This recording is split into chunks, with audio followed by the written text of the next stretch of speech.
Hey guys, and welcome back. Well, we're officially headed into Aether Revolt territory, but I've kinda failed to bring you everything Kaladesh had to offer. So if you think you're walking into the new set completely unaware of where the story is, don't fret, I'm here to rectify that. Here's a quick walkthrough of what occurred in Kaladesh and where it leaves us going into Aether Revolt. Prepare yourselves though, I'm gonna go a bit quicker in this one. A bald blue Vidalcan planeswalker named Bane comes to Ravnica seeking help from the Gatewatch. Kaladesh, a world ruled by a bureaucratic government known as the Consulate, is having issues with a rebel group known as the Renegades, who are smashing things up at the Grand Inventors Fair. The Gatewatch declines to get involved, but Chandra Nalaar, upon hearing the mention of her former home and about the Renegades who her supposedly dead parents were a part of, decides to travel to Kaladesh with Liliana Vess following in tow. Nissa and Bane are also sent to find the two planeswalkers. They hit the streets and the clubs looking for leads that'll lead them to the Renegades, just as the Inventors Fair becomes disrupted by this fringe group. Chandra finds the individuals responsible for this defiant display, and lo and behold, her mother, Pia Nalaar, who she thought was killed when she was only a child, is the leader Renegade Prime. Yet their reunion is cut short as Pia Nalaar is captured by consulate officers led by the head judge, who's an unwelcome familiar face to Liliana Vess, Tezzeret, a planeswalker and former agent of Nicol Bolas. The plot thickens as Pia is put under arrest and Nissa Ravane regroups with her fellow Gatewatchers. A rescue effort is not an option, so they retreat with Bane taking his rightful place next to the head judge.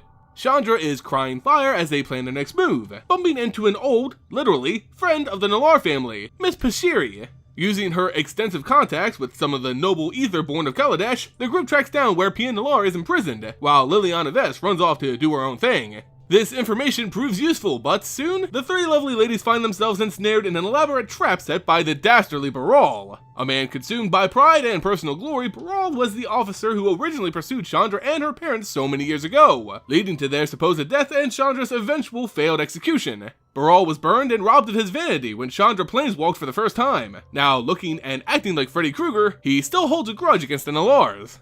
The trap he set for Pashiri, Chandra, and Nissa is magic resistant, meaning they cannot use spells to escape, and it's slowly filling with poisonous gas. The two planeswalkers could just planeswalk to safety, but Chandra refuses to leave Pashiri to die, and Nissa refuses to leave Chandra. They're in a tight spot.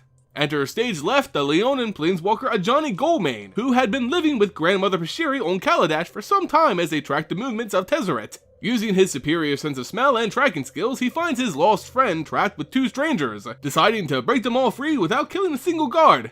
Good kitty. Free, the group again compose themselves, just as they discover Tezzeret's master plan for Pia Nalaar. He's going to face her in the arena for a metallurgic competition, which would surely result in the death of Chandra's mother. While it's most certainly a trap to draw them out, the group really doesn't have another option. Luckily, the cavalry was on its way. The rest of the Gatewatch, including Gideon Jorah, Liliana Vess, and Jace Beleren, arrived just in time to lend a hand. Liliana had returned to Ravnica to fetch the Super Friends once she discovered Tezzeret was on Kaladesh. This means something bigger is afoot, and they needed everyone on board to stop it.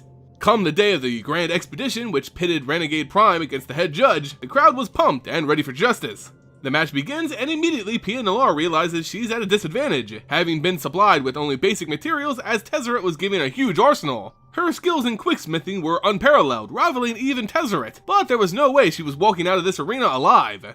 Cue the famous fire of her hot-headed daughter, Chandra Nalaar, making her entrance just before Tezzeret could launch the final blow. The crowd goes crazy as the head judge agrees to fight the young girl, making a remark at how it was an uneven fight for her. Off go the disguises of her companions as Chandra had no intent to fight fairly. The silver automatons of Tezzeret attack the Gatewatch as Chandra melts their bodies, Nissa binds them with vines, Gideon and Ajani protect Pia Nalaar, Jace attempts to break the mental barrier of Tezzeret, and Liliana, well, I don't know what she does here, honestly.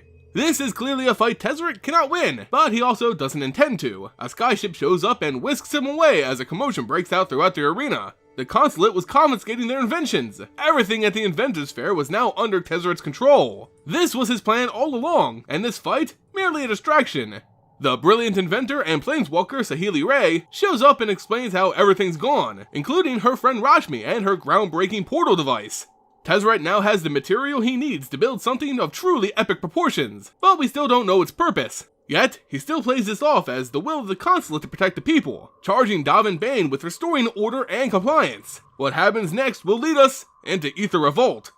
Whew, well, there you go guys. A quick overview of the story we had in Kaladesh and how we'll be entering the next set of lore. Now, I do apologize for the lack of consistency when it comes to the lore videos, but this won't happen in Aether Revolt. In any case, I really hope this video made up for the gaps I left, and you gained some entertainment from it. If you did, consider giving it a like, share, and subscribe to stay up to date on all the latest MTG news and lore. As always guys, thanks so much for watching, and I'll see you next time.